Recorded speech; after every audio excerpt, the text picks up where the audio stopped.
पत्नी पर लिखने लगे तो कोई नेता बुरा नहीं मानता है।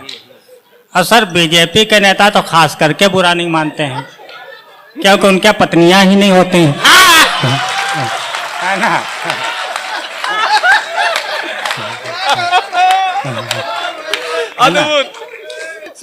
अगर आप देखिए 20 पत्नियां होती हैं तो 100 नेता होते हैं। एवरेज कितना खराब आता है। एक बार हाँ। एक बार बुलाया गया तो उसमें 2 ही लोग बैठे थे।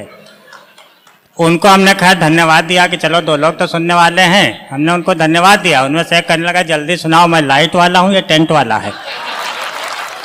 तो 2 तरह के नेता होते हैं सर, एक नेता होते हैं, एक जननायक होते हैं। क्या बात है।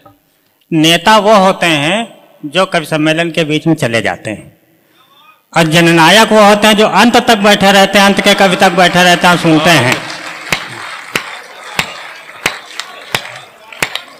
वाह, बहुत अच्छे दादा। तो मैं इस समय डॉक्टर महेंद्र सिंह जी का बहुत धन्यवाद देता हूँ।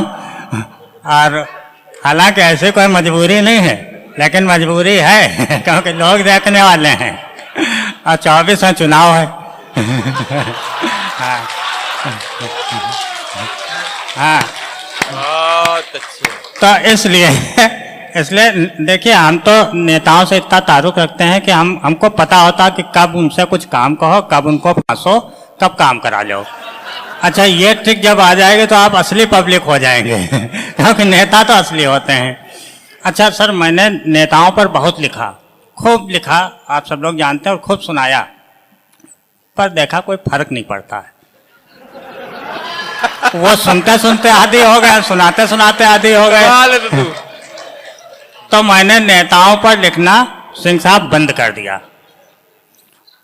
अब मैं नेताओं की पत्नी पर लिखता हूँ। हाँ, कमाल है, अद्भुत। पहले हम नेताओं पर लिखते थे तो कुछ नेता सर बुरा मान जाते थे। सबके अलग अलग स्वभाव हैं, सबको ये आपकी तरह थोड़ी होता है। तो कुछ नेता बुरा मान जाते थे। अच्छा, जब पत्नी पर लिखने लगे तो कोई नेता बुरा नहीं मानता है। और सर बीजेपी के नेता तो खास करके बुरा नहीं मानते हैं, क्योंकि उनके पत्नियां ही नहीं होती हैं, है ना।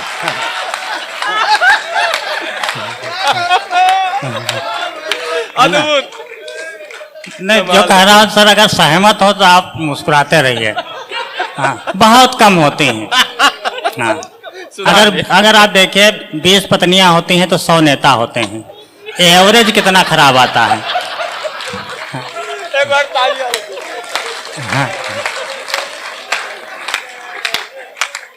सर एक नेता पर 5 पत्नी का एवरेज आता है। इससे ज्यादा एवरेज तो मेरा स्कूटर देती है 40, है ना। तो इसलिए उनकी पत्नी पर लिखने लगा हूँ। प्रशांत सिंह अटल जी बैठे हुए हैं यहाँ पर। मैंने आखिरी बार यूनिवर्सिटी में उनको फांसा था, कब सम्मेलन करवाया था। आज फिर से मिल गए हैं, इनको छोड़ूंगा नहीं। तो मैं पत्नियों पर लिखने लगा, तो मैं पत्नी पर ही एक कविता सुनाता हूँ। और डॉक्टर साहब चिंता मत कीजिए, 8:30 बजे हम धराशायी हो जाएंगे आपके बगल में। हाँ हाँ, 4-5 अच्छे लोग ताली बजा दो। हम छोटी सी छड़िका से बात प्रारंभ करते हैं कि नेताजी को खल गई जब उनकी पत्नी घर छोड़कर निकल गई। जब उनकी पत्नी घर छोड़कर निकल गई, नेताजी बोले कहाँ जा रही हो? मेरी पॉलिटिकल इमेज पर कहे ढा रही हो? मेरी पॉलिटिकल इमेज पर कहे ढा रही हो? पत्नी बोली माफ कीजिए, दिल पर हाथ रखकर इंसाफ कीजिए, मैंने आपका साथ 20 साल तक निभाया है। मैंने आपका साथ 20 साल तक निभाया है। आज पहली बार पति बदलने का विचार आया है। भाई कुछ तो असर आएगा ना। आज पहली बार पति बदलने का विचार आया है, उस पर भी आप टोक रहे हैं, मुझे जाने से रोक रहे हैं। अरे मैंने आपको कभी रोका है? आज तक इतने दल बदले हैं, कभी टोका है? आज तक इतने दल बदले हैं, कभी टोका है? और तर्क सुनिएगा, कि जब आपको, पत्नी बोली, जब आपको एक साल में 20 पार्टियां बदलने की लत है तो 20 साल में एक पति बदलने का निर्णय कौन सा गलत है? तो साहब यह होता है, बातें बहुत सारी हैं, लेकिन सर चूंकि सब लोग पढ़े लिखे हैं यहाँ पर, जो सबसे कम पढ़ा लिखा होगा वहाँ पर वो भी कम से कम MA तो होगा ही, और LLB LLM तो प्रशांत सिंह जी बैठे हैं। तब एक क्षणिका सुनाता हूँ कि शाश्वत प्रश्न है नेताओं के लिए कि वो चुनाव जीत जाते हैं और गायब हो जाते हैं, दिखते नहीं हैं। सिर्फ एक BJP पार्टी है जिसके नेता दिखते हैं।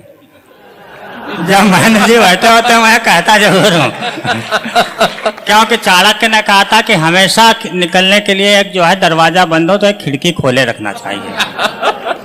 तो हमने फिर इस अनुत्तरित प्रश्न का जो है समाधान निकाला, उत्तर निकाला कि वो गायब होकर के जाते कहाँ हैं।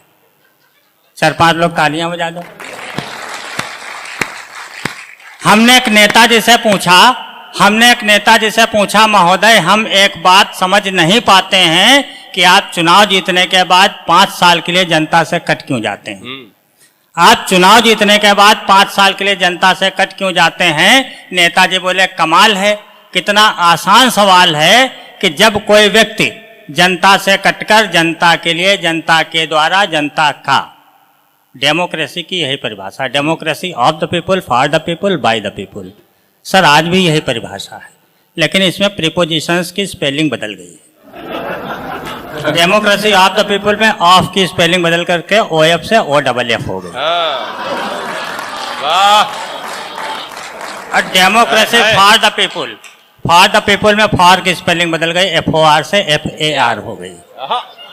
और डेमोक्रेसी बाय द पीपल में बाय की स्पेलिंग बदल गई, BY से BUY हो गई। तो स्पेलिंग आज भी है, परिभाषाएं वही हैं, लेकिन लोग बदलते गए, समय बदलता गया। जब कोई व्यक्ति जनता से कटकर जनता के लिए, जनता के द्वारा, जनता का तथा कथित भक्त हो जाता है तो वो दिल, दिमाग, आत्मा, शरीर और चरित्र 5 भागों में विभक्त हो जाता है। तो वो दिल, दिमाग, आत्मा, शरीर और चरित्र 5 भागों में विभक्त हो जाता है। दिल कुर्सी में लटकता है, दिल कुर्सी में लटकता है, दिमाग कुर्सी को बचाने में भटकता है, आत्मा तिजोरी में बच जाती है। ये बंगलौर के लिए कविता है, कर्नाटका के लिए। आत्मा तिजोरी में बच जाती है और ये काया राजनीति रूपी मेनका में किसी विश्वामित्र की तरह फंस जाती है। और ये काया राजनीति रूपी मेनका में किसी विश्वामित्र की तरह फंस जाती है। 5वां तत्व चरित्र है, इसकी तो लीला ही विचित्र है। 5वां तत्व चरित्र है, इसकी तो लीला ही विचित्र है। अंधेरा कायम रखने के लिए किसी सूरज की तरह अस्त हो जाता है और मौका देखते ही किसी आत्मघाती दस्ते की तरह हमेशा के लिए ध्वस्त हो जाता है। और हम नेता लोग इन्हीं 5 तत्वों में तल्लीन रहते हैं, जनता से इसीलिए नहीं मिल पाते क्योंकि जिंदा रहते हुए भी अपने इन्हीं 5 तत्वों में विलीन। इस वीडियो को लाइक करें, हमारे चैनल को सब्सक्राइब कर बेल आइकन जरूर प्रेस करें हमारी न्यू वीडियोस